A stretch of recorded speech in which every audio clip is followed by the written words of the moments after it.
වකුගඩු රෝගීන් මැරෙන්න ඕනි කියලා ප්‍රාර්ථනා කරන අය බලපියව. මම ලංකාවේ දුෂ්කර පළාතක මෙදියනේ ගල්ගමුවේ ඇවිදේශගත වෙන්නකොට ඇගේ වකුගඩු දෙක මැරුණා. කුවෙට් වලින් එව්වා. ලංකා මහරෝහලෙන් කිව්වා ඔබට වකුගඩු දෙකක් බද්ධ කරන්න වෙලා තියෙනවා. ඔබට ලේ මාරු කරන්න කියලා. ඉතින් ඇය සත්‍යන දවස් දෙක ගානේ ලේ මාරු කළා. ඇය ඉතා අසරණයි. ඇය සුව මෙහෙට.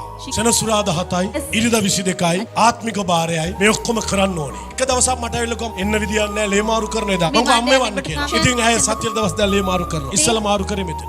ඊට පස්සේ මාරු කරේ මෙතන. මට යේසු රහසක් දුන්නා. තුන්දෙනෙක් අරන් ඇවිල්ලා මට දීපු රහසෙන් ඇගේ වකුගඩු දෙක සදාහටම සුව කරන්න කියලා. මං ඇයට කිව්වා ඔයා ගිහලා තුන්දෙනෙක් අරන් එන්න. ඔබ කාටවත් කරන්න බැරි වැඩක් ඇය කළා. ඇගේ අම්මයි මේ ඉන්දියානු මුල්ලේ කාමරයක් කුලියට ගත්තා. ඒ කාමරේ වැටිලා හිටියා. කන්න දෙන්න කෙනෙක් නැහැ. පල්ලියෙන් දෙන කැම ටික ඔතන් ගියා. ඒගොල්ලෝ රෑ කෑවා ඒක. ඊළඟ දවස්වල ඔය මොන හරි චුට්ට කෑවා. ඇය බාරේ උපු කළා. ඇය වෛද්‍ය පරීක්ෂණයට මුණ දුන්නා. දන්නවද ලංකා ඉතිහාසය කන පිට ගහලා ડોක්ටර් රිපෝට් එකක් දුන්නා. ડોක්ටර් ළඟට ගිහිල්ලා කිව්වා මට ලේ මාරු කරන්න බෑ ડોක්ටර්.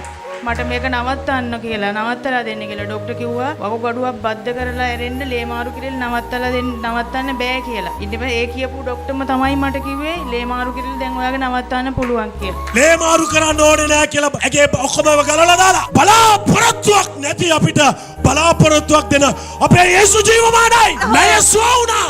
ස්වාමීන් වහන්සේගේ නාමය විශ්වාස කරලා මොන සතුටක්ද? දන්න පුතේ සතුටින් ඉන්න.